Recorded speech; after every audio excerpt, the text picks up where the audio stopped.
శ్రీ వెంకటేశాయ నమః. హరే రామ రామ రామ హరే హరే, హరే కృష్ణ కృష్ణ కృష్ణ హరే హరే. రామ రామ రాజా రామ రామ రామ సీతారామ, రామ రామ రాజా రామ రామ రామ సీతారామ. దశరథ నందన రామ రామ రామ, దశముఖమర్దన రామ రామ రామ, పశుపతి రంజన రామ రామ రామ, పాప విమోచన రామ రామ రామ, అనాథ రక్షక రామ రామ రామ, ఆపద్బాంధవ రామ రామ రామ. శుక్లాంబరధరం విష్ణుం శశివర్ణం చతుర్భుజం, ప్రసన్నవదనం ధ్యాయేత్ సర్వవిఘ్నోపశాంతయే. యస్యద్విలదవక్త్రాద్యాః పారిషద్యాః పరస్సతం, విఘ్నం నిఘ్నంతి సతతం విశ్వక్సేనం తమాశ్రయే.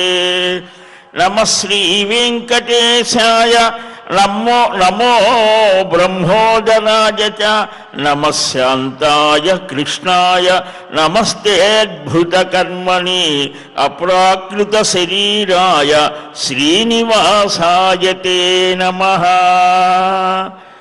నారాయణం నమస్కృత్య నరం చైవ నరోత్తమం, దేవీం సరస్వతీం వ్యాసం తతో జయముదీరయేత్. కృష్ణాయ వాసుదేవాయ దేవకీ నందనాయ చ, నందగోపకుమారాయ గోవిందాయ నమో నమః. శ్రీలక్ష్మీవల్లభారంభాం విఖనో మునిమధ్యమాం, అస్మదాచార్యపర్యంతాం వందే గురుపరంపరాం. అస్మత్శ్రీ గురుచరణారవిందాభ్యాం నమః. పరమగురుభ్యో నమః. సర్వగురుభ్యో నమః. సనక ఉవాచ వర్ణాశ్రమాచార విధిం ప్రవక్ష్యామి విశేషతః, శృణుష్వ తన్మునిశ్రేష్ఠ సావధానేన చేతసా. పరమానంద సంధాయకమైనటువంటి ఈ వెంకటాచల క్షేత్రంలో ప్రశాంతమైనటువంటి పరమపావనమైన ఈ ప్రాతకాల వేళలో ఆ పరమాత్మ యొక్క దివ్య సాన్నిధ్యం, ఆనంద నిలయ దివ్యధామానికి దగ్గరగా ప్రశాంతంగా కూర్చొని అందరం చక్కగా భగవన్నామం చేశాం. నామస్మరణ వల్ల మనస్సు పవిత్రం అవుతోంది. ఇతర ఆలోచనలన్నీ వదిలి పరమాత్మ వైపు మన మనస్సు మరలుతోంది.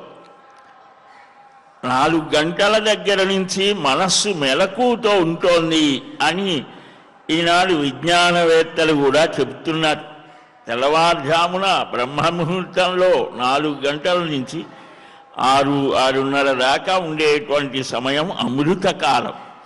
ఆ అమృతకాలంలో భగవానుని గురించినటువంటి జ్ఞానాన్ని మనం సంపాదించుకుంటే మన జన్మ సార్థకమవుతుంది. అటు జ్ఞాన వికాసాన్ని కలిగిస్తూ తిరుమల తిరుపతి దేవస్థానముల వారు చక్కగా శ్రీ వెంకటేశ్వర భక్తి మాధ్యమం ద్వారా ఈ నాదనీరాజన వేదికగా సర్వమానవులకు మన వేద ఇతిహాస పురాణ వాన్మయంలో ఉన్నటువంటి ఆ అమృత బిందువులని మనకు అందిస్తూ ఉన్నారు శ్రీనివాసుని అనుగ్రహంతో. 4 వేదాలు ఉన్నాయి మనకు తెలుసు. దానితో సమానంగా 5వ వేదం అన్నారు ఈ పురాణ వాన్మయాన్ని. మహాభారతాన్ని కూడా పంచమ వేదం అన్నారు. ఎందుకనంటే మానవాతీతమైనటువంటి, అంటే మనస్సు ఇంద్రియాలు ఇవి అందుకోలేనటువంటి సత్యాలను వేదం మనకు చెప్తారు. దాన్ని అధ్యయనం చేయడానికి చాలా క్లిష్టమైనటువంటి వ్రతాలు, నియమాలు ఇవన్నీ ఉన్నాయి. అవి చేసేవారు చేస్తారు. కానీ సామాన్య మానవుడికి ఎలాగా మహర్షాదులు ఆలోచించి వాటిని పురాణ రూపంలో మనకు అందించారు. పురాభవం పురాణం, ప్రాచీన కాలంలో వ్యక్తులని ఆ సన్నివేశాల్ని అనుసరించి జరిగినటువంటి వాటిని మనకు అందిస్తోంది. అదొక చరిత్ర. సృష్టి మొదలు నుంచి పురా నవం భవతి, యాస్కుడు అంటాడు నిరుక్తం. ప్రాచీనమైనదైనా క్రొత్తగానే ఉంటుంది. ఎందుకని మనకు పురాణాలలో కానీ ఇతిహాసాలలో కానీ ఉండేటువంటి ఆయా వ్యక్తులు ఈనాటికి సమాజంలో కనిపిస్తారు. అలాంటి ఆలోచన, ధర్మరాజు లాంటి వ్యక్తిత్వం కలిగిన వాడు ఇప్పుడు ఉన్నారు. దుర్యోధనులు లాంటి వ్యక్తిత్వం, అహంభావంతో అంతా నాకే కావాలనేవాడు ఉన్నాడు. అలాంటి వాడిని సహకరించి శకునిలాగా వాడి ఆలోచనల్ని మార్చేవాళ్ళు ఉన్నారు. వీళ్ళందరినీ ఎలాగ నియమించాలో అలాగ నియమించేటువంటి శ్రీకృష్ణ భగవానుని లాంటి అందరి క్షేమాన్ని కోరేవారు ఉన్నారు. కనుక పురా నవం భవతి, ప్రాచీనమైనదైనా ఇప్పటికీ కూడా దాని యొక్క ఆ భావాలు, ఆ ఆలోచనలున్న వ్యక్తులు ఉన్నారు. కనుక మనకు ఈ పురాణాలు 18 పురాణాలు, ఈ 18 పురాణాలలో 6వది అయినటువంటిది ఈ నారద పురాణం. నారద మహర్షి ఇక్కడ చక్కగా మనకు సనక మహర్షి ద్వారా, తన సోదరుడే బ్రహ్మమానస పుత్రుడు అని, బ్రహ్మగారు మొదట్లోనే ఈ సృష్టి చేసి 2 రకాల మార్గాలు, ఈ లోక వ్యవహారాలు లేకుండా కేవలం పరమాత్మ యొక్క ధ్యానంతో, జ్ఞానంతో, యోగంతో నడిచేటువంటి వారిని కొందరిని సనక, సనందన, సనత్కుమార, సనత్సుజాతులు అంటారు. ఈ కొండ మీద కూడా సనత్సుజాత గుహ అని ఉన్నది. అక్కడ ఆ మహర్షాదులు ఉంటే ఒక ఆయన తప్పిపోయి వస్తాడు. అక్కడ చూస్తే ఆయన, నాకేమీ లేదు, అంతా ఏమీ కలిసి రావటం లేదు, మనకుండే సమస్యలు అవే కదా, నేనేదో చేస్తున్నాను, దానికి ఆటంకాల్ని కలిగించేటువంటిది సంచితము, ఆగామి, ప్రారబ్ధము అనేటువంటి కర్మలు ఉంటాయి అని, ఎన్నో జన్మలలో పోగుపడినటువంటి కర్మల యొక్క సంచయం. మనం బ్యాంకులో కొన్ని లక్షల రూపాయలు దాచిపెట్టాం, అది సంచితం. అంటే కొన్ని జన్మలలో పోగుపడ్డాయన్నమాట. అది పుణ్యపాపాలు ఏవైనా కాదు. ఇప్పుడు మనం చేస్తాం, దానికి యాడ్ అవుతూ ఉంటాయి, దానికి కలుస్తూ ఉంటాయి. ఈ వచ్చేటువంటి జన్మకు అలాగా కారణభూతం అవుతూ ఉంటాయి. ఆగామి. ఇంకొకటి ప్రాక్ ఆరబ్ధ, అంటే ప్రారంభమైంది. ఒక 7 జన్మలలో ఉండేటువంటి ఆ కర్మల యొక్క సముదాయాన్ని తీసుకొని ప్రస్తుత జన్మలో మనం స్త్రీగానో పురుషుడుగానో, అంటే జీవుడిగా ఒక్కటే, స్త్రీ పురుష భేదాలు శరీరానికి, జంతు మానవ ఇలాగా లోపల ఉన్నటువంటి జీవుడికి ఏ భేదం లేదు. ఇది మనకు సనాతన ధర్మం చెప్పేటువంటి మాట. కొన్నిట్లో కొందరికి అసలు ఆత్మే లేదంటారు. చాలా చిత్రమైనటువంటి మత సిద్ధాంతాలు ఉన్నాయి. అన్ని మతాలు ఒకటి కాదు. మనది మతము కాదు, మనది ధర్మము అని అన్నారు. అంటే ఆచరించేది, మన జీవన క్రమంలో ఏమి ఆచరించాలి, ఎలాగ ప్రవర్తించాలి, ఎలాగ నడిస్తే భగవద్ అనుభూతిని, భగవద్ అనుగ్రహాన్ని పొందగలం. అలాగ పొందినటువంటి వారు ఎవరైనా ఉన్నారా? ఉంటే వారి నడవడిక ఎలాంటిది, అవన్నీ పురాణాలు చెబుతాయి. అది ఎలాగ పొందాలో మనకు షట్శాస్త్రములు అని ఉన్నాయి. సాంఖ్య, యోగ, న్యాయ, వైశేషిక, పూర్వ, ఉత్తర మీమాంసలు అని. అంటే చర్చించారు, తర్కించారు. ఇలాగ అనేక విధాలుగా ఒక సిద్ధాంతం చేశారు. బుద్ధివంతుడైనటువంటి వాడికి అవి తృప్తినిస్తాయి. మాకు అవేవి అక్కర్లేదనేవాడికి ఆ భగవద్భక్తి, ఆ భగవద్ విజ్ఞానాన్ని అందించేటువంటి ఈ పురాణాలలో అనేక వ్యక్తుల యొక్క ఆ నడవడికని గురించి మనకు ఒక స్ఫూర్తి కలిగేట్లుగా చెప్తారు. ఈ ధ్యానాది యోగ సాధనల వల్ల ఇప్పుడు కూడా వస్తున్నాయి కదా జీనోమ్ ప్రాజెక్టులని, జెనెటిక్స్, ఈ జన్యు శాస్త్రం డిఎన్ఏలో కూడా దాన్ని మార్చేటువంటి స్థితి ధ్యాన సాధన వల్ల కలుగుతోంది అని ఇవాళ రుజువు చేస్తున్నారు. కాబట్టి ఇవాళ మనకు సైన్స్ పెరుగుతూ ఉంటే ఈ సనాతన ధర్మంలో చెప్పినటువంటి సత్యాలన్నీ కూడా రుజువు అవుతున్నాయి. కాబట్టి మనకే భయాలు లేవు. మనకున్న గ్రంథ విజ్ఞానాన్ని అందరికీ అందించేటువంటి ప్రయత్నం చేయటమే మనం చేయవలసినటువంటిది. సర్వమానవులను ఉద్దేశించి మహర్షులు చెప్పారు, కానీ ఏదో భారతదేశానికి లేదా ఇంకెవరికో వీళ్ళకి అని కాదు. అందుకనే ఇవాటి రోజున మన ఆవు పిడకలు గ్రామాల్లో ఉండేవి ఇప్పుడు అమెజాన్లో దొరుకుతుంది. ఈ ఖర్చుగా అంటాం, అంటే బూడిద అవి కాలిస్తే అవి కూడా దొరుకుతాయి. అవి కూడా పెట్టారు వ్యాపారం. మనది వ్యాపారం కాదు, ఒకరికొకరు కలిసి జీవిస్తూ ఒకరికి కావలసినవి మరొకరు అందిస్తూ ఉండేటువంటి సహజీవనం, అందరూ కలిసిమెలిసి జీవించేటువంటి జీవన విధానం భారతీయ సంస్కృతి హిందూ ధర్మంలో ఉంటుంది. అంతేగాని ఎవరికి వాడే ఉండటం కాదు.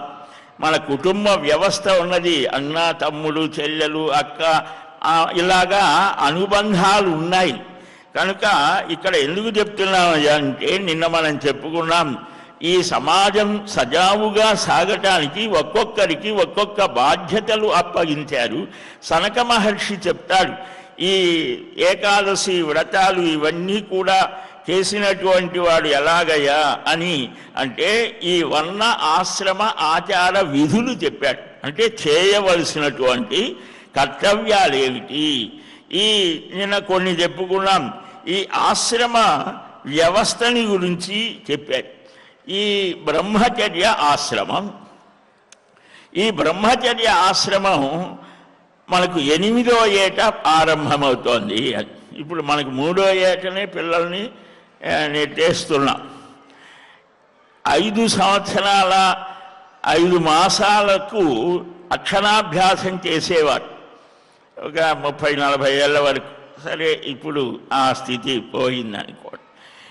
అప్పుడు కానీ ఎందుకని అనంటే అప్పటికి వాడికి ఒక గ్రహణ ధారణ పటుర్ బాలహ అని, బాలుడు అంటే ఒక విషయాన్ని గ్రహించాలి, దాన్ని ధారణ చేసేటువంటి శక్తి ఉండాలి. సరే, అక్కడ ఆటలు ఆడించడం, పాటలు పాటించటం అదొక ఇది చేస్తారనుకో. ఆ బ్రహ్మచారి అయినటువంటి వాడు ఎలాగ నడవాలి, ఈ నడిచేటువంటి విధానం వారికి దానికి అప్పుడు ఇప్పుడు ఎంట్రన్స్ లాగా అప్పుడు ఉపనయనం కొన్ని క్రియలు చేసేటువంటి వాడు. అది దాంట్లోకి ప్రవేశ యోగ్యత. ఆ గురువులు చక్కగా కొన్ని వేల లక్షలలో గురుకులాలు ఉండేవి. శిల్ప విద్య మనకు నలంద తక్షశిల విశ్వవిద్యాలయాలు ఇతర ఇప్పుడు మనం ఎలాగైతే అమెరికా అని అది ఇది పోతూ ఉన్నామో అప్పుడు ఇక్కడికి వచ్చేవాడు. నలంద తక్షశిల విక్రమ ఇవన్నీ కూడా విశ్వవిద్యాలయాలు, సర్వశాస్త్రాలకు నిలయమైనటువంటిది.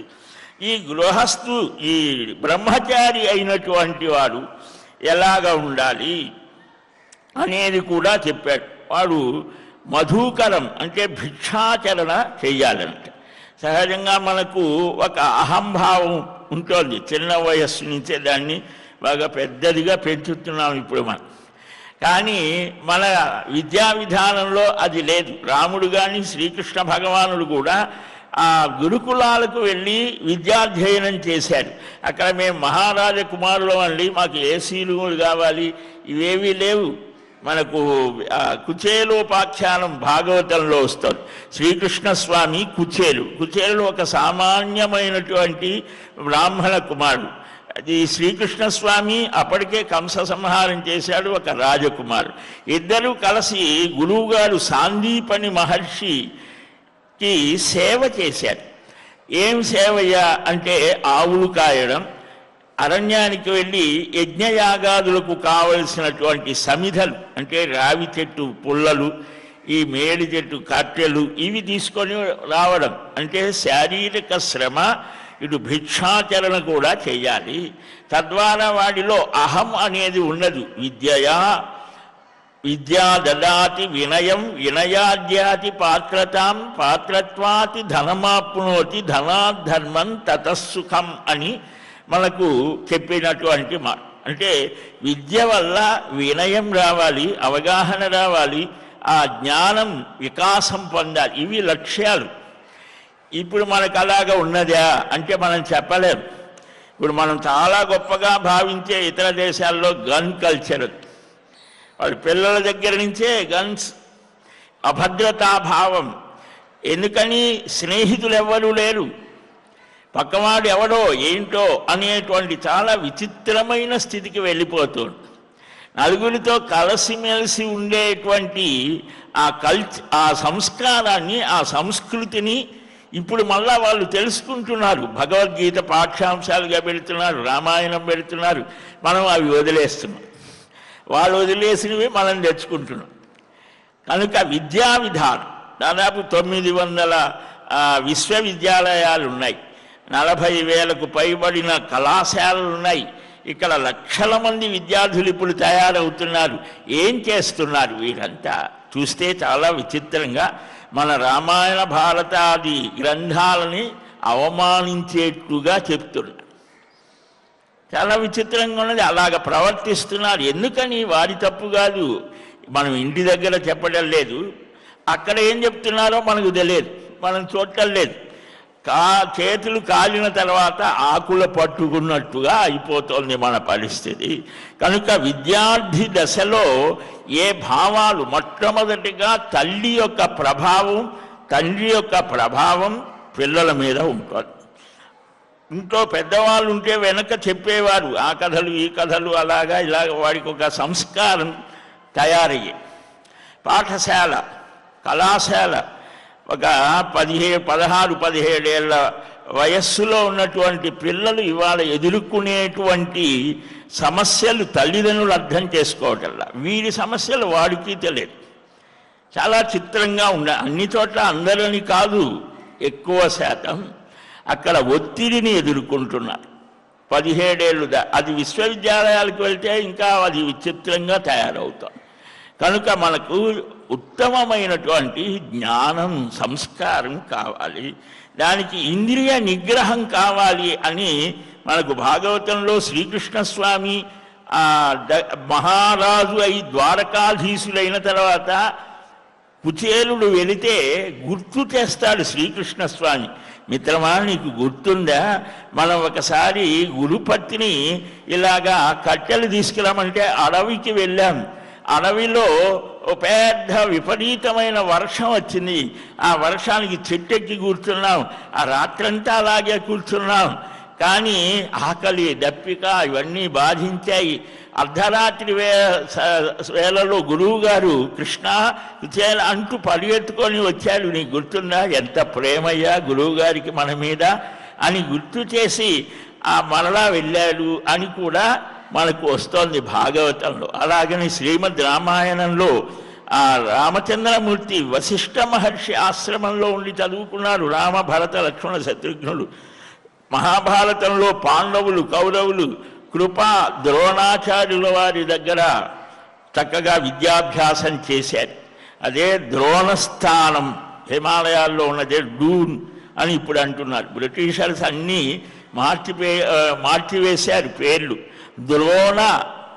ద్రోణాచార్యుల వారు శిష్యులకి ప్రాక్టీస్ చేసినటువంటి స్థానమే డెక్రా డూన్ అంటారే. డూన్ ఇప్పుడు అది పెద్ద స్కూల్ ఏదో పెట్టారు, మంచిదే. కానీ ఏ విద్య అందిస్తున్నారు?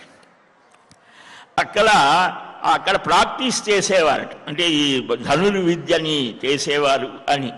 అలాగ మనకు ఈ విద్యా విధానం 1800 వరకు, అంటే ఒక 200 సంవత్సరాల వరకు కూడా అనేక మార్పులతో రకరకాలుగా ఈ విద్యా విధానం సాగింది. అక్కడ నుంచి మారింది. మన దేశ చరిత్రలో ఒక 1000 సంవత్సరాలు తీసుకుంటే ఆ 1000వ సంవత్సరం నుంచి మన భౌతికమైన దాడులు జరిగాయి. మన ధర్మం మీద దేవాలయాలు ధ్వంసం చేయటం, గోవులని చంపడం, ఇలాగ జరిగింది. ఆ తర్వాత 200 సంవత్సరాలు ఏం జరిగింది? మనల్ని మానసికంగా మీ గ్రంథాలన్నీ కూడా వ్యర్థమైనవి అనేటువంటివి మనకు మనస్సుకి బాగా ఎక్కించాలి. దానివల్ల ఇప్పుడు మనం అటు ఇటు కాకుండా అయిపోయి, కనుక మరలా మన ధర్మం ఏమిటి, మన గ్రంథాలు ఏమిటి, ఏం చెబుతున్నాయి అనేది మనం తెలుసుకోవాలి. కనుక ఈ విధంగా బ్రహ్మచారి భిక్షాన్నంతోనే జీవించాలి. ఇంద్రియ నిగ్రహంతో దీనివల్ల ఏమవుతోంది, భిక్షాచరణ. మన దాదాపు 30-40 ఏళ్ల క్రితం వరకు కూడా ఒక చోట మధుకరం అంటే భిక్ష చేసి పిల్లలు వారాలబ్బాయి అనేవారు. అంటే వారానికి ఒక ఇంటిలో వాడు భోజనం చేసి కష్టపడి స్ట్రీట్ లైట్ల కింద చదువుకున్నవారు దేశాధ్యక్షులయ్యారు, మహా గొప్ప విజ్ఞాన శాస్త్రవేత్తలయ్యారు. అంతటి స్థితి ఇప్పుడు మనకు అన్ని ఏసీ రూమ్లో మా అబ్బాయికి ₹1,00,000 కట్టామండి నెలకు అంటాం. వాడు ఏం చదువుతున్నాడు, ఏం చేస్తున్నాడు, మనమేమో మన దారిలో మనం ఉంటాం. వాడు ఏమవుతున్నాడు అనేది మనం చూడటల్లా. మనం పిల్లలు ఏం చేస్తున్నారు, చదువుతున్నారా లేకపోతే ఇంకొక దాంట్లో ఉంటున్నారా, వాడి స్నేహం ఏమిటి, అది చూడాల్సిన బాధ్యత లేదా తల్లిదండ్రులకు? ఎంత కష్టపడి నువ్వు సంపాదించినా పిల్లల కోసమే కదా. వాడు సరిగ్గా లేకపోతే నీ ఏమున్నది, నువ్వేం చేసినా అనేది ఆ చిన్న లాజిక్ మనం మర్చిపోతున్నాం. కనుక ఎందుకు అలాగ చేశారు, వారు లేక కాదు, అహంకారాన్ని చిన్నప్పుడే వదిలించుకొని గురువుల విషయంలో భక్తితో శ్రద్ధతో. మా గురువు గారి తాతగారు దాదాపు 1900 ప్రాంతంలో ఈ చెన్నై దగ్గర ఒక గురువు గారి దగ్గర ఆయనే భోజనం వస్త్రాలు ఒక 10,000 మందికి అన్న వస్త్రాలు ఇచ్చి విద్య బోధ చేస్తే వాణ్ణి కులపతి అని. ఈ శౌనకుడు అలాగా. ఇప్పుడు మనం కులపతి అనేది వైస్ ఛాన్సలర్, అవే దాన్నే తీసుకొని స్నాతకం అంటారు, కాన్వోకేషన్. అవన్నీ వేద సంప్రదాయంలోవే. అవసరమైనవి తీసుకొని అనవసరమైన దానికి అంతా వాడికి తాడు పూసేసి దాన్ని గందరగోళం చేసే స్థితి చాలా విచిత్రంగా ఇవాళ మహామేధావులు అనేవాళ్ళు చేసే పని అది. కనుక వాడు భిక్షాచరణ వల్ల అహం పోతోంది. గురువుకి చెప్పి తీసుకోవాలన్నారు. గురువుగారికి చెప్పి ఆ ఆహారం తీసుకోవాలి. మహాభారతం ఆరంభంలో ఆదిపర్వంలో ధౌమ్యోపాఖ్యానంలో ఆ 3 శిష్యుల యొక్క కథ చాలా అద్భుతంగా వస్తుంది. ఆ గురువుగారు పరీక్షిస్తారు. ఇక్కడ మనకు ఎప్పుడో జరిగిందండి పురాణాల్లో. అంటే ఇటీవల కాలంలో కూడా మా గురువుగారు చెప్పేవారు, వారి తాతగారు చదువు కోసం ఎక్కడో విజయవాడ దగ్గర ఉన్నటువంటి ఆయన కావేరీ తీరంలో గురువు గారిని వెతుక్కుంటూ వెళ్ళి అక్కడ చదువుతూ ఉంటే ఈ తర్క వ్యాకరణాలు ఇవన్నీ కూడా వేదాంత శాస్త్రం ఇవన్నీ చదువుతూ ఉంటే అప్పుడు చిన్న వయసులోనే వివాహం చేసేవారు. వివాహం చేయగానే ఇక్కడికి వచ్చేది కాపలం చేస్తుందని కాదు, అదొక సంస్కారం. తర్వాత మనకు వస్తుంది, చెప్పుకుందాం. ఆ వివాహం అయిన తర్వాత కూడా ఆయన చదువు కోసం వెళ్ళాడు. చదివితే అది వ్యక్తత అయింది, నువ్వు రావాలి అని అంటే ఏడ్చాడట. అయ్యో నాకు ఇంకా చదువుకునే యోగం కలగలేదే, ఇంకా చదివితే బాగుండే అంటే అప్పుడు గురువు గారు చెప్పారు, నాయన నీవు ఎక్కడికి వెళ్ళినా ఈ ప్రకరణ గ్రంథాలు ఇవన్నీ కూడా నీకు అవబోధనం అవుతాయి అని చెప్తారు. అలాగే ఇంటికి వచ్చి ఆయన ఆ గ్రంథాలు తిరగవేస్తుంటే అంతకుముందు పాఠం అయిపోయి గురువుగారు చెబితే ఒకసారి చదివినట్టు అనిపించింది. ఆయన గొప్ప భారతదేశంలోనే ఒక గొప్ప పండితుడిగా చలామణయ్యారు. అంటే ఆ గురువు యొక్క అనుగ్రహం కలిగితే ఎంతటి స్థితి అయినా కలుగుతోంది. ఇక నీకు వచ్చిందిరా పో అంటే చాలు. అలాంటి గురువులు ఉండేవారు, శిష్యులు కూడా అలాంటి వారే. ఆ విద్యా వ్యవస్థ గురు శిష్యుల యొక్క సంబంధం, ఆ ఆచార్యుడు శాస్త్రాధ్యయనం చేసి ఆచరింపజేసేటువంటి వాడు. ఇలాగా ఉపాధ్యాయుడు, ఇప్పుడు మనం టీచర్కి పర్యాయపదంగా ఉపాధ్యాయుడు, వేదంలో అధ్యయనం చేసి దాని శిష్యులకు అధ్యాపనం చేసేవాడికి అధ్యాపకుడు, ఉపాధ్యాయుడు అని పేరు. దాన్ని మనం తీసుకొని ఇలాగే అది వేదంలోదని తెలుసా? తెలియ. ఆచార్య శబ్దం, ఆచార్యుడు కూడా అంతే. ఆ ఆచార్య శబ్దాన్ని ప్రొఫెసర్కు పర్యాయపదంగా వాడుతున్నాం. అది ఎక్కడిది? వేదంలోదే. ఈ వేద సంస్కృతిలోది. కనుక ఇలాగ భిక్షాన్న గ్రహణం చెయ్యాలి, గురు శుశ్రూష చెయ్యాలి, బ్రహ్మయజ్ఞం చెయ్యాలి, అంటే వేదాధ్యయనం లేకపోతే ఇతర గ్రంథాధ్యయనం చెయ్యాలి. అందరికీ కూడా శిల్పశాస్త్రం వారికి ఏది కావాలంటే అవి ఉండేవి. అందరికీ కూడా విద్య ఉండేది, ఎవరిని రానివ్వకపోవటం ఏమీ లేదు. వారికి అందరికీ ఒకే స్థితి ఉండదు కదా. నేను మా గురువు గారి దగ్గర చదివితే అందరూ కూడా గొప్ప గొప్ప గొప్ప స్థానాల్లో ఉన్నారు. చదివి వారి శక్తి అది, నాకు ఇచ్చిన శక్తి ఇది. కనుక అంటే ఇది నేను తక్కువ కాదు ఎక్కువ అని కాదు. అంటే ఒక్కొక్కడికి మానసికమైనటువంటి ఆ వికాసంలో వ్యత్యాసాలు ఉన్నా గురువు సరిచేస్తాడు. ఆ గురువు అనుగ్రహం ఉంటే అతి సామాన్యుడు కూడా గొప్పవాడు అవుతాడు. ఇది నేను చెప్పదలుచుకున్నట్టు. కనుక అలాంటి ఆ గురు శిష్య సంబంధం అద్భుతంగా ఉండేది. ఈ మౌనంగా భుజించి ఈ ఇంద్రియ జయంతో గురువుకి చెప్పి ఆ ఆహారాన్ని తాను తీసుకోవాలి. ఇతరమైనటువంటి తాంబూల చర్వణం అంటే లగ్జరీ ఉండకూడదు విద్యార్థికి అని ఇక్కడ మనకు సాంప్రదాయం. అంటే వాడికి ఇప్పుడే వాడు అలాగా అయితే వాడి యొక్క శారీరక మానసికమైన స్థితులు వికాసాన్ని పొందవు అని. మనం ఇప్పుడు ఏం చేస్తున్నాం, వాడికే చక్కగా అన్నీ. మా వాడు ఎక్కడ పడితే అక్కడ తిరగడండి, మట్టిలో పొరలాడడండి, మట్టిలో తిరిగితే మట్టిలో ఆటలు ఆడితే వాడికి ఆరోగ్యం. మనం గాజు బొమ్మలాగా పెంచేస్తున్నాం. కనుక ఈ ఏం చేయాలి, పూలమాలలు, సుగంధ ద్రవ్యాలు, సులేపనం, నృత్య గీత వాద్యాలు, పాటలు పాడే అవి కూడా. అంటే సంగీతం నేర్చుకునేవాడి స్థితి వేరు. సామాన్య స్థితిలో వాడు ఏ చదువుతున్నాడో దాని మీదనే ఏకాగ్రత కలిగి ఉండాలి. ఏ విధంగా నడవాలి అనేటువంటిది. అందుకనే మనకు ఆ రాజులు, ఆనాటి రాజులు ఇలాగ అధ్యయనం చేసేవాడికి చాలా గొప్ప స్థానం ఇచ్చాడు. రాజుగారు వెళ్తున్నాడు అనుకోండి, ఈ బాగా అధ్యయనం చేసిన వాడు వెళ్తూ ఉంటే ఇద్దరు ఎదురుపడితే ఒక స్థితిలో రాజుగారే తప్పుకోవాలని కూడా మనుస్మృతి శాసిస్తుంది. విద్యకు అంతటి స్థానం ఇచ్చారు. సరే, ఈ విధంగా చెయ్యాలి అని.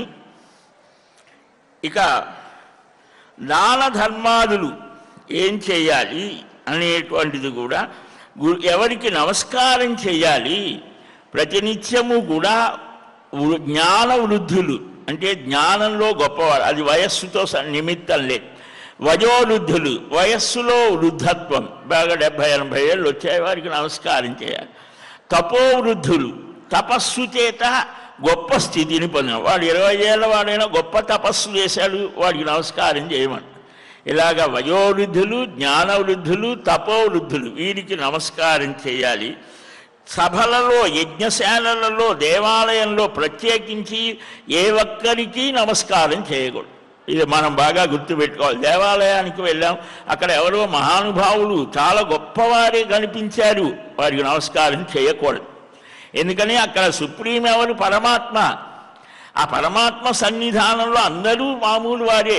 బయటకు వచ్చిన తర్వాత మన లౌకికమైనటువంటివన్నీ కూడా. కాబట్టి ఆలయంలో మనం ఒక్క పరమాత్మకే నమస్కారం చేయాలి. అలాగే సభ జరుగుతోంది, ఆ సభలో అందరికీ సామూహికంగా ఒక నమస్కారం చేయొచ్చు, కానీ ప్రత్యేకించి ఒకరికి నమస్కారం చేయకూడదు. ఇలాగా ఎన్నెన్నో ఇవాళ మనం సామాజిక నియమ నిబంధనలు అంటామే, అవన్నీ ఎంతో చక్కగా చెప్పారు. ఎన్ని నియమాలు చెప్పారో ఆ నియమాలు ఇక్కడ చాలా విశేషంగా చెప్పారు. అలాగనే ఎప్పుడు అధ్యయనం చేయాలి. మనకి ఇవాళ ఆదివారం అనేది బ్రిటిష్లో వారు ఏర్పాటు చేసింది, వారి మత స్థితిని అనుసరించి. మనకు అలా కాదు. పూర్ణిమ, అమావాస్య, అష్టమి, ఈ తిథులు, పాడ్యమి, ఇవి ఈ సమయాలలో, శ్రావణ ద్వాదశి, మహాభరణి, ఈ సమయాలలో, సంధ్యా సమయాలలో మేఘాలు గర్జించేటప్పుడు, అకాలంగా వర్షాలు పడేటప్పుడు, ఉల్కలు రాలిపడినప్పుడు, ఇలాంటి సమయాలలో అధ్యయనం చేయకూడదు. వైశాఖ ఇక దాన విషయం చెప్తున్నాడు. వైశాఖ శుద్ధ తదియ అక్షయ తృతీయ అంట. ఆ రోజు బంగారం కొనమని కాదు, బంగారం దానం చేయమని. ఆ సమయం దానాలకు ప్రసిద్ధి. లేదా ఏ పని చేసినా అది అక్షయం అవుతుందంటే భగవత్ సంబంధంగా చేస్తే ఉత్తమం అని చెప్పారు, కానీ ఇవి కొనుక్కుంటే అక్షయం అవుతాయని కాదు. అలాగనే భాద్రపద కృష్ణ త్రయోదశి, కార్తీక శుక్ల నవమి, అక్షయ నవమి అని పేరు దానికి కూడా. మాఘ పూర్ణిమ, ఇవి యుగాలకు అంటే కృత త్రేత ద్వాపర కలి, ఇవి ఈ యుగాలకు మన్వంతరాలకు ప్రారంభం కనుక ఆ సమయాలలో దానం చేస్తే అక్షయమైన ఫలం కలుగుతోంది. ఇక మనువులు మన్వంతరము అని ఉన్నాయి. మన్వంతరములు కాలాన్ని చక్కగా విభాగం చేశారు మనవారు. ఆ కాల విభాగం చాలా విశిష్టమైనది. మనం ఒక్కసారి దాన్ని కూడా గ్రహిస్తే పురాణాల్లో ఈ కాలాన్ని గురించి కూడా వస్తాయి. కృత త్రేత ద్వాపర కలియుగాలు, 4 యుగాలు ఒక్క మహాయుగము అని. కృతయుగం 17,28,000, త్రేతాయుగం 12,96,000, ద్వాపర యుగం 8,64,000, కలియుగం 4,32,000. అంటే 43,20,000 సంవత్సరాలు కలిపితే ఒక మహాయుగం. ఎలాంటివి? ఒక 1000 మహాయుగాలు ఒక మన్వంతరం. అంటే ఈ 4 చతుర్యుగాలు 2,000 సంవత్సరాలు ఒక ఇటువంటివి కలిస్తే అంటే 2,000 ఇంటూ 43,20,000 మొత్తం 8,864 కోట్ల సంవత్సరాలు బ్రహ్మగారికి ఒక రోజు అవుతోంది. 3,11,040 కోట్ల సంవత్సరాలు బ్రహ్మగారికి ఒక సంవత్సరం అవుతుంది. ఇలాగా బ్రహ్మ ఆయుర్దాయం 3,11,04,000 కోట్ల మానవ సంవత్సరాలు బ్రహ్మగారికి ఒక ఆయుర్దాయం. ఆయన అంతకాలం ఆ పదవిలో ఉంటారని, అది కూడా పదవే. ఇక్కడ జీవుడు చేసేటువంటి ఆ తపస్సుల వల్ల వారు ఆ స్థితిని పొందుతారు అని కూడా మనకు చెప్తూ ఉన్నారు. మనకు సృష్టి ఆరంభమై 200 కోట్ల సంవత్సరాలు, 197 కోట్ల, అది మొత్తం కలిపితే అలాగా ఉంటుంది. కనుక ఈ కాలాన్ని మనవారు యుగాలుగా, కల్పాలుగా, మన్వంతరాలుగా ఇలాగా విభాగం చేశారు. ఇప్పుడు మనకు 28వ మహాయుగంలో మనం 7వ మన్వంతరంలో ఉన్నాం. 24వ మహాయుగంలో రామావతారం వచ్చింది. అంటే దాదాపు 1,80,40,000 సంవత్సరాల క్రితం రామావతారం వచ్చింది. కృష్ణుడు 5,000 సంవత్సరాలు, 5,125 సంవత్సరాల క్రితం కృష్ణావతారం వచ్చింది. మన వెంకటేశ్వరుడు ఈ కల్పంలో, ఈ కలియుగ ఆరంభంలో ఆయన విచ్చేశారు. పురాణాలు స్పష్టంగా చెబుతూ ఉన్నాయి. కనుక అవి ప్రారంభమైన రోజులు ఉన్నాయి.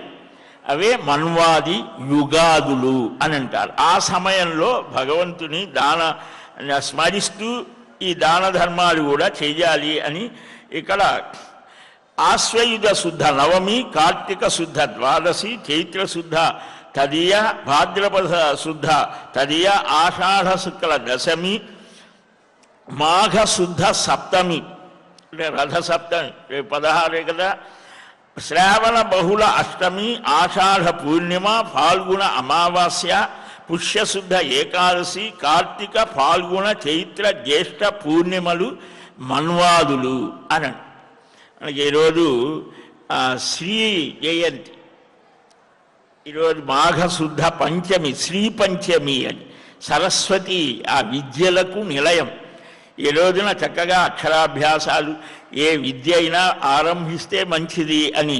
జ్ఞానానందమయం దేవం నిర్మల స్ఫటికాకృతిం ఆధారం సర్వ విద్యానాం హయగ్రీవం ఉపాస్మహే అని హయగ్రీవుడిని, సరస్వతిని విద్యాధిష్టాన దేవతామూర్తులుగా మనం ఆరాధిస్తాం.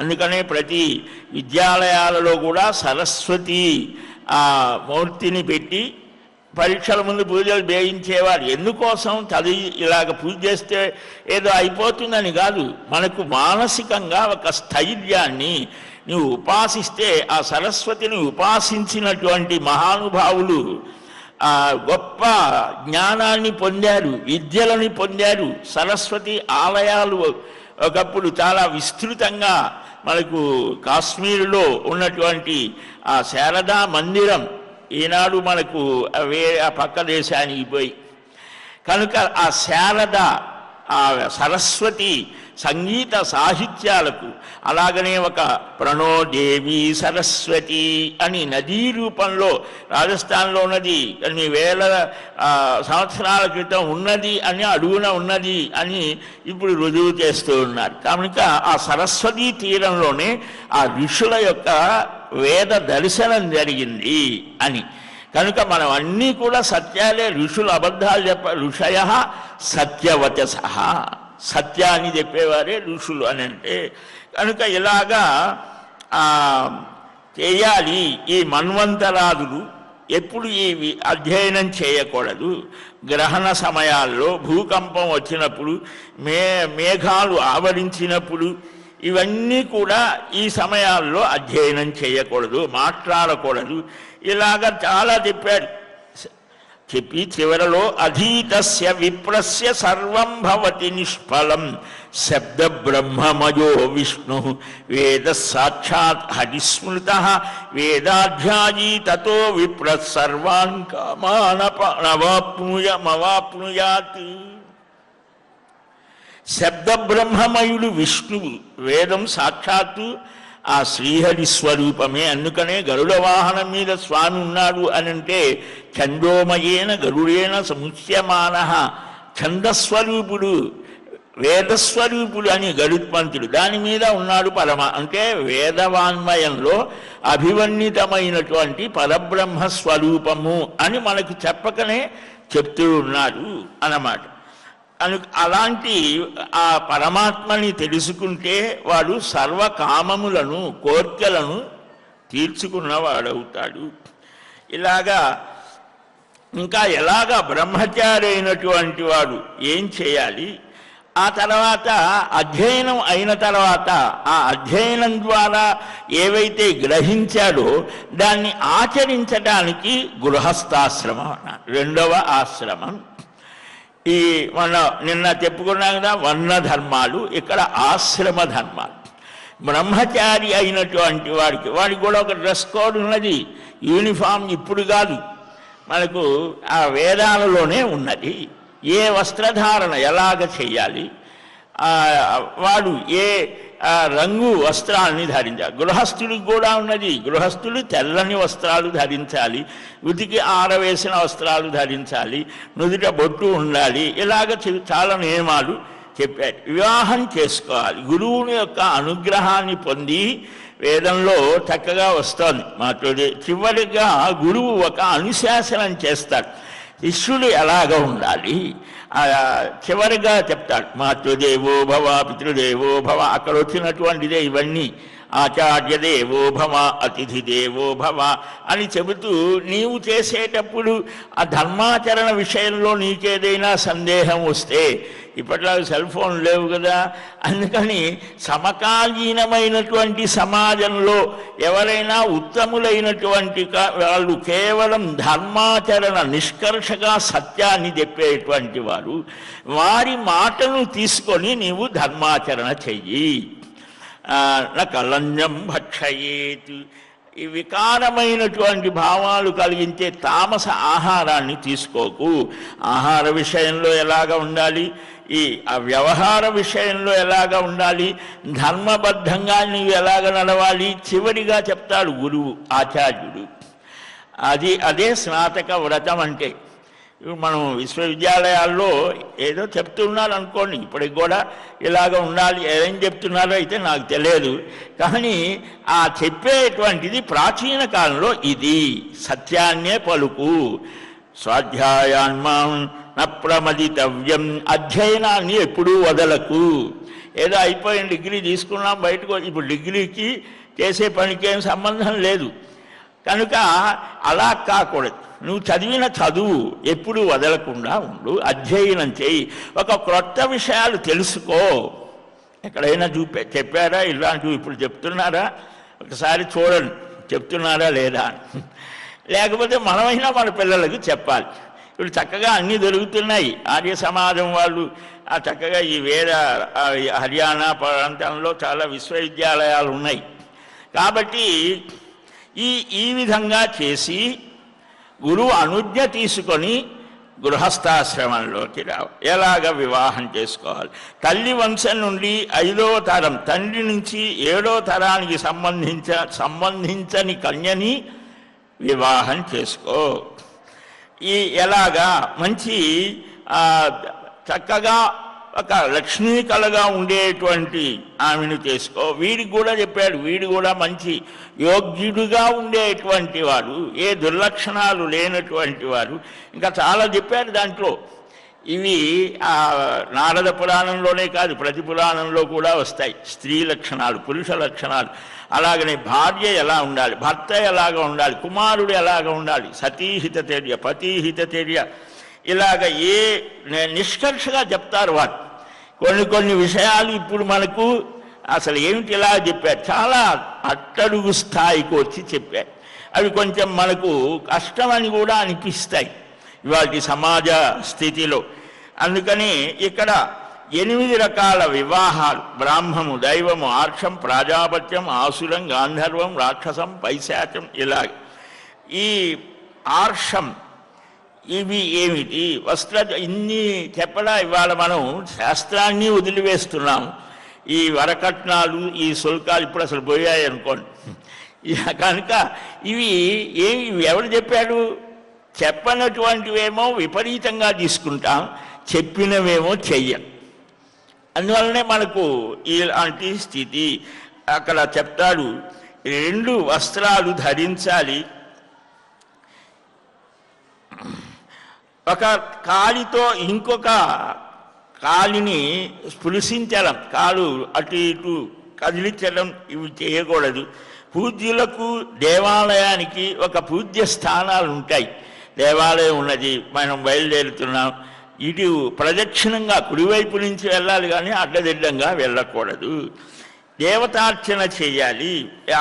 ఆచమన స్నానం చేసేటప్పుడు వ్రత శ్రాద్ధ క్రియలలో జుట్టు వదిలివేయకూడదు, విరబోసుకోకూడదు. ఎప్పుడు కూడా విరబోసుకోకూడదు. వెనక పురుషులకు కూడా జుట్టుముడి ఉండేది అందరికీ. దానివల్ల ఒక తేజస్సు కలుగుతోంది అని ఇప్పుడు కూడా మనం చూస్తూ ఉంటాం. ఒక దీక్షలో ఉన్నవాడికి మంచి ఒక ముఖ వర్చస్సు ఉంటుంది. స్త్రీలు కూడా ఆ జుట్టు విరబోసుకోకూడదు అని కూడా జుట్టు జడ వేసుకోవడం, దానికి కూడా ఒక ఇది చెప్పారు. ఆ జడ వేయటం అల్లుతారు కదా, ఆ 3 త్రిగుణాత్మకమైన ప్రపంచానికి సంకేతం. అంటే ఏది పైకి వస్తుంది, ఒక చోట ఒకటి క్రింద ఉంటుంది, మరొక చోట మనకి పైది వస్తుంది. ఈ కనిపించకుండా అన్నీ ఉంటాయి. దాంట్లో కూడా ఎంతో వేదాంతార్థాన్ని చూపించారు. అది వదిలివేసి జుట్టు ఆభరణాలు 7 వారాలకు కూడా 7 వారాల నగలనున్నాయి. అవి కూడా ఈ బంగారం ఇవన్నీ కూడా ఆయా స్థానాలలో ఉండటం వల్ల ఆరోగ్యము స్త్రీలకు అని చెప్పారు. వడ్డానం ఇవన్నీ కూడా అదే. ఇప్పుడు మనం ఏం చేస్తున్నాం, ఏదో పట్టీలు వేస్తూ ఉంటారు. అదేం కర్మ, అది అక్కర్లేదు. ఈ నియమాలు పాటిస్తే చక్కగా ఆరోగ్యం. ఈ పురుషులకు కూడా కొన్ని ప్రాంతాల్లో ఈనాటికి పాటిస్తారు. వాళ్ళు అనాగరికులని, లేకపోతే ఇదంతా వీళ్ళు అనుకుంటారు. ఈ చెవులకు కుట్టించడం, ముక్కుకు కుట్టించడం పురుషులు కూడా చేస్తారు, చెయ్యాలి. చెవుల ఇవన్నీ కొన్ని చెప్పారు. వాటి వలన ఏమిటి, బంగారం చేతికి తగిలితే కొంత ఆరోగ్య సంబంధమైన నాడీ ఒత్తిడి ఉంటుంది, నాడులన్నీ కూడా ఉత్తేజితం అవుతాయి అని.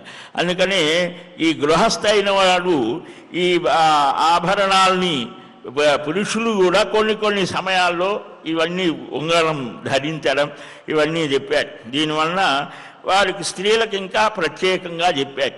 ఎందుకని అంటే వారి యొక్క శారీరక స్థితి వేరు, అందువలన వారికి ఆరోగ్యం కలుగుతోంది అని. ఆ జుట్టు అనేది విరబోసుకోవడం ఎప్పుడూ ఉండకూడదు. అది ఈ కలిలో అది వదిలిపెట్టేస్తారని కూడా చెప్పారు.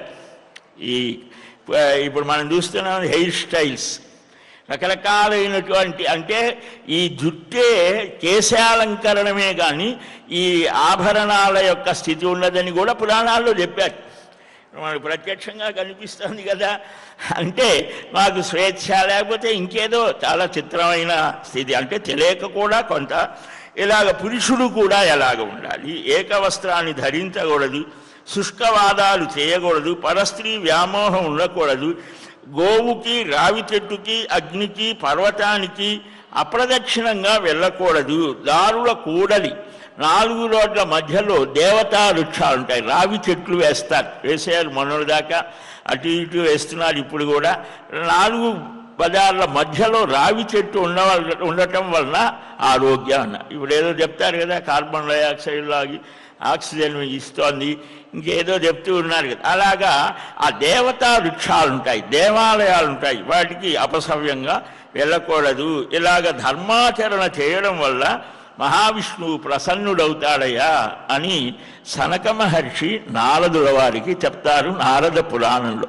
ఈ పురాణంలో ఉన్న విషయాలే, నేనేమీ వేరే చెప్పడం కాదు.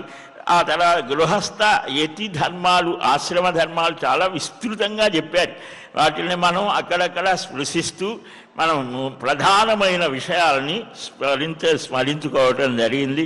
ఆ శ్రీనివాసుడి అనుగ్రహం చేత సర్వమానవులు కూడా సత్కర్మాచరణ ధర్మ ప్రధానంగా మనుష్యుడు జీవించాలనేది మనం బాగా గుర్తుపెట్టుకొని అలాంటి ధార్మికమైన ఆచరణ కలిగించే సద్బుద్ధిని సర్వమానవులకు ప్రసాదించమని సర్వేశ్వరుడైన శ్రీహపతి శ్రీనివాసుని మనమంతా నిండు భక్తితో ప్రార్థిద్దాం. శ్రీకృష్ణ గోవింద హరే మురారే హే నాథ నారాయణ వాసుదేవ గోవింద జయ జయ గోపాల జయ జయ రాధారమణ హరి గోవింద జయ జయ. స్వస్తి ప్రజాభ్యః పరిపాలయంతాం న్యాయేన మార్గేణ మహీం మహీశాః గోబ్రాహ్మణేభ్యः శుభమస్తు నిత్యం. లోకాః సమస్తాః సుఖినో భవంతు. యదక్షరపదభ్రష్టం మాత్రాహీనం చ యద్భవేత్ తత్సర్వం క్షమ్యతాం దేవ నారాయణ నమోస్తుతే. శ్రియః కాంతాయ కళ్యాణ నిధయే నిధయేర్ధినాం శ్రీవేంకట నివాసాయ శ్రీనివాసాయ మంగళం. ఏడుకొండలవాడ వెంకటరమణ గోవింద గోవింద గోవింద గోవింద. శ్రీ అవధూతాశ్రమము బోధానంద సత్యారామూర్తి ఆర్యుల గోసేవాశ్రమము మరియు వృద్ధాశ్రమము పడాల. ఆశ్రమములో గోసేవ గోవుల దానము స్వీకరించుట, మీ నవగ్రహ దోషములు పోవుటకు గోపూజ చేయబడును. మూలికా వైద్యము గోపంచగవ్య వైద్యము చేయబడును. యంత్రములు తావీదులు ఇవ్వబడును. శాంతి హోమములు చేయబడును. మీ ఆత్మీయుల పుట్టినరోజు, పెళ్లి రోజు మరియు వర్ధంతి వంటి ముఖ్యమైన దినములలో గోసేవ లేదా అన్నదానం చేయదలిచిన వారు సంప్రదించండి. మా వృద్ధాశ్రమంలో ఖాళీలు కలవు. చేరదలిచిన వారు సంప్రదించండి. శ్రీ శ్రీ శ్రీ స్వామి బోధానందగిరి శ్రీ అవధూతాశ్రమము అయ్యప్ప స్వామి గుడి దగ్గర పడాల, తాడేపల్లిగూడెం 2. Cell numbers 7981356374, 9618034 138.